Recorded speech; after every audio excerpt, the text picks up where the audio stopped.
What's up guys, I'm back with another video, this time on the Muay Thai master himself, Zack, as we explore his story for the first few DOA games. I'm gonna end up quickly summarizing the Extreme Beach Volleyball portions of his story, but I might do another dedicated video on that particular series in the future. But without further ado, let's get to Zack's story so far.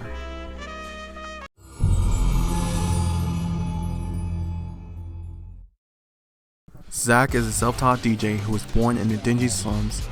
He was a big brother figure for the boys in the neighborhood. He possessed tremendous strength, often causing trouble for the local cops. One day, he hears that a world champion from Thailand would be at the boxing venue, so he forces his way into the venue without paying and sits in the front seat. He witnesses the Thai fighter's technique as he wins his match by a landslide. Zack decides to sneak into the waiting room where the boxer was changing clothes and challenges him to a fight.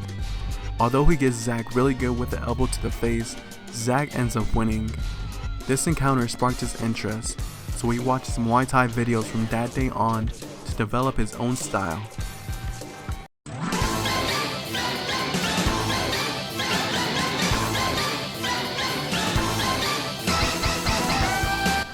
One day, Zack passes a billboard reading, recruiting DOA fighters for the Ultimate Mixed Martial Arts Tournament.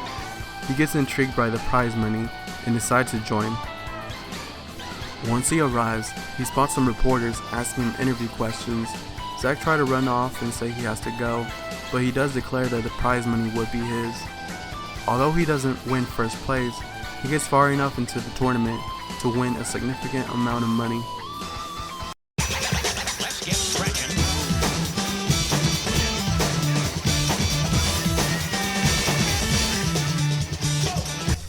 Zack re-enters the second tournament to increase his popularity. He runs into Tina, who he had a crush on since the last tournament. He tries to play smooth, but ends up being rejected, with Tina telling him to take a look in the mirror as she throws it to him, and they battle it out. Newcomer Leon runs into Zack and says, "So we meet again." Zack says he's never seen him before, but he says, "You do look pretty ugly though," and throws the same kind of mirror Tina threw at him earlier.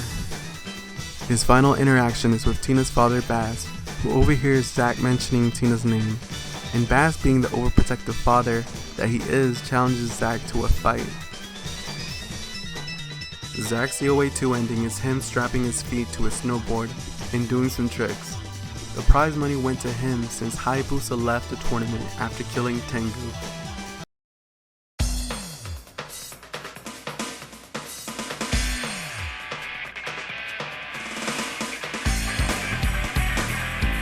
One day after spending all his money from the previous tournaments, Zack realizes he has a problem, and he's lost track of what he's always wanted to do, to have a luxury Las Vegas trip. He decides to enter the third tournament to whip up some quick cash. His first opponent is Genfu, who's in it to save his granddaughter with the prize money. Zack tries telling Genfu that he can double it in Vegas, but Genfu's not willing to take that chance on Zack, and they start their fight.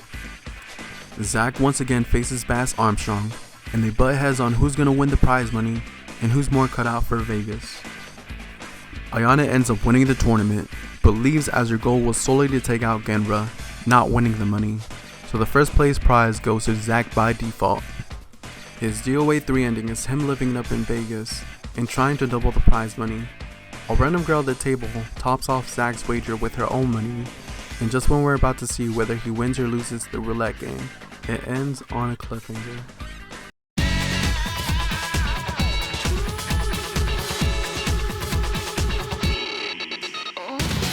Zack does end up winning big in Vegas and buys an island in his name, but it is destroyed by a volcanic explosion and sinks to the bottom of the sea, landing Zack in a mountain of debt.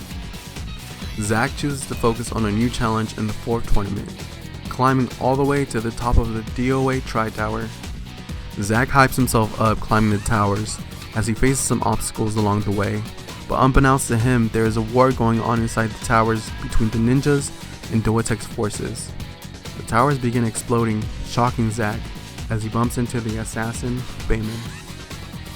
After his encounter with Bayman, he heads down to the lower levels where he challenges Kasumi's super clone, Alpha 152.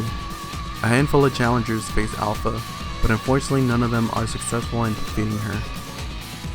There's a post-credit scene in Helena's ending where she tries to go down in flames with her late father's company in a failed attempt to stop Alpha 152, but Zack swoops in via helicopter at the last minute to save her.